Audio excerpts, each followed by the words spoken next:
अडानी वापस जाओ का तथ्य लेकर आप विधानसभा के खुद बैठिए। देखिए, बड़कागांव विधानसभा अंतर्गत बड़कागांव प्रखंड में गोंदलपुरा एक पंचायत है जहाँ पे अडानी कैसे भी घुसने का कोशिश कर रही है, लेकिन पूरा गांव वाला विरोध में है। गांव वाला नहीं चाहता। गांव वाले अभी बहुत बड़ी रैली भी निकाले थे गोंदलपुरा में, अडानी भगाओ, अडानी वापस जाओ करके कई तरह के इस तरह के नारे लगाए गए थे। और ये ज़बरदस्ती नहीं होना चाहिए। जब ग्रामीण नहीं चाहते कि वहाँ पे अडानी आए, सभी वहाँ पे किसान वर्ग के लोग हैं, उनका अच्छा खासा खेती होता है, वहाँ पे 4 फसला ज़मीन है, तो किसानों का भी प्रोफेशन मारा जाएगा। और हर कोई वहाँ चाहता है कि हम ज़मीन नहीं देना चाहते। वहाँ अडानी जो आने का कोशिश कर रहा है, फ़र्ज़ी मुकदमे वहाँ के लोगों के ऊपर कर दिए जा रहे हैं, दबाव डाला जा रहा है, लोगों को चुने जा रहे हैं बांटने के लिए, तोड़ने के लिए। फूट डालो राज करो वाले पॉलिसी के साथ वो कोशिश कर रहे हैं घुसने का।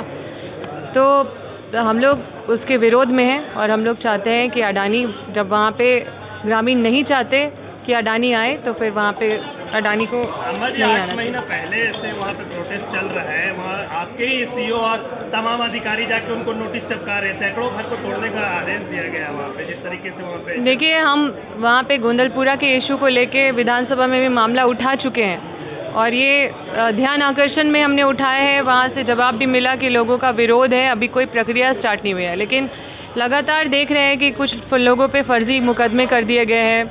अडानी कोई ना कोई कहीं ना कहीं से झाड़ी वाड़ी साफ़ करने का प्रयास कर रहा है ताकि कहीं से शुरुआत कर दे, और लोग पूरी तरह से विरोध में हैं। इसलिए मैं ये प्रोटेस्ट में यहाँ पे आप लोगों के समक्ष बैठी हूँ।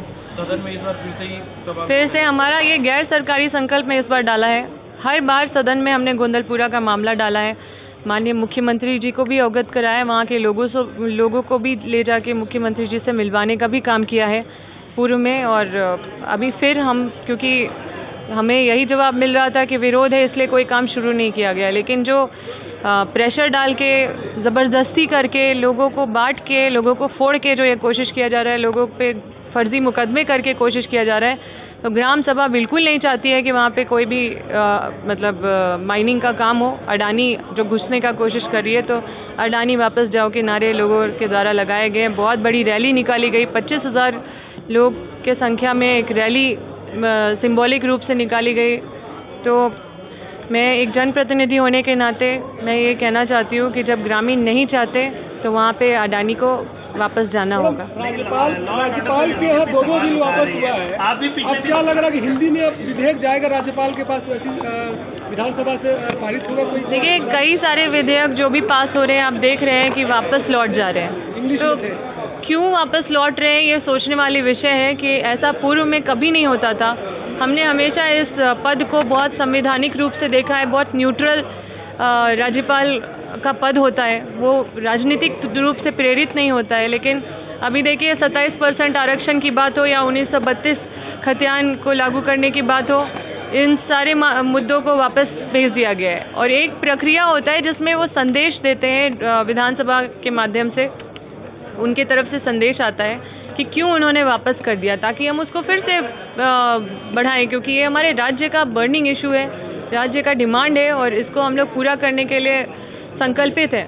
तो जिस तरह से इस तरह का रवैया अपनाया जा रहा है, देखिए, जब से झारखंड अलग हुई है, ओबीसी को तो लगता है कि तो उनके ऊपर ग्रहण लगा हुआ है और पूरी तरह से वंचित है, अन्याय झेल रहे हैं। 7 जिलों में तो 0% आरक्षण बाबूलाल मरांडी जी के टाइम से ही कर दिया गया था, जिसको हम कल भी माननीय मुख्यमंत्री जी के साथ जब बैठक हो रही थी, या फिर अपने सीएलपी लीडर के साथ जो विधायक दल की पार्टी की बैठक हो रही थी, वहाँ पे हमने इस बात को रखा है कि जो 7 जिलों में 0% कर दिया गया है, तो ओबीसी किस वर्ग में आते हैं इसको डिफ़ाइन करना होगा।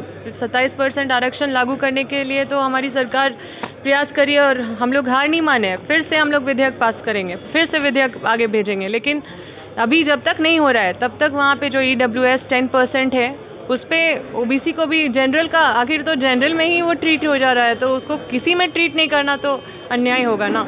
उसको एसटी भी नहीं मानना, एससी भी नहीं मानना, ओबीसी भी नहीं मानना, जनरल भी नहीं मानना, तो ये क्या मतलब, एक ऐसे वर्ग के लोग हैं, इतने बड़े जनसंख्या के लोग, जो मतलब क्या ये सबसे बेवकूफ़ लोग बैठे हुए हैं झारखंड में। तो इस वजह से जो ये अन्याय ओबीसी वर्ग के साथ हो रहा है और भी SC ST वर्ग को भी जो आरक्षण के लिए हम लोग विधेयक पास किए थे उसको हर हाल में हम लोग लागू कराने के लिए एग्रेसिव हैं। और ये जो हम लोग कल चिंतन कर रहे थे कि गवर्नर इसको लौटा क्यों दे रहे हैं और इसके साथ साथ बाकी सारा भी लौटा दे रहे हैं, तो इसमें जो कारण है उस कारण को हम लोग संदेश के माध्यम से जो नियमतः मिलना चाहिए वो नहीं मिला है।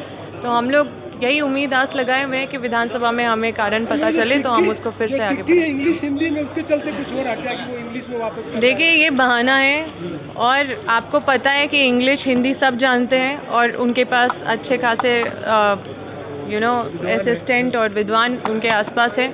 तो मंशा है राज्य के प्रति अगर मतलब के हित में अगर कुछ सोचेंगे, अगर राज्य को कुछ देना चाहेंगे सौगात और मतलब उनके साथ न्याय करना चाहेंगे तो ये सारा एक्सक्यूज़ मुझे लगता है कि बहुत ही दुर्भाग्यपूर्ण है। मैम लॉ एंड ऑर्डर पे आपने भी सवाल उठाया था जब पिछले दिनों आपके प्रतिनिधि की हत्या हुई थी। जिस तरीके से अभी रांची में हत्याएं हो रही है और भी जगह पे लॉ एंड ऑर्डर पे सवाल उठ रहे हैं, बीजेपी भी सवाल उठा रही है, आप इसको किस तरीके से देखती हैं? देखिए सबसे पहले तो मैं ये कहना चाहूँगी कि लॉ एंड ऑर्डर कोई भी सरकार का जिम्मेदारी होता है उसको ये करना, उसको सुनिश्चित करना कि कहीं भी लोग सुरक्षित रहें, लोग खतरे में नहीं रहें।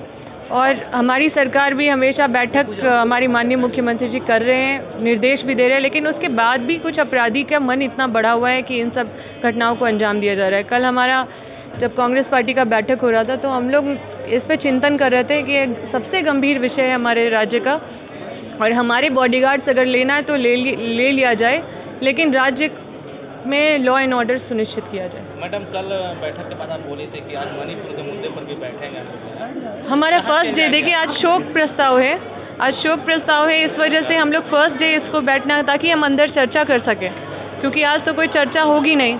तो आज जो मंडे को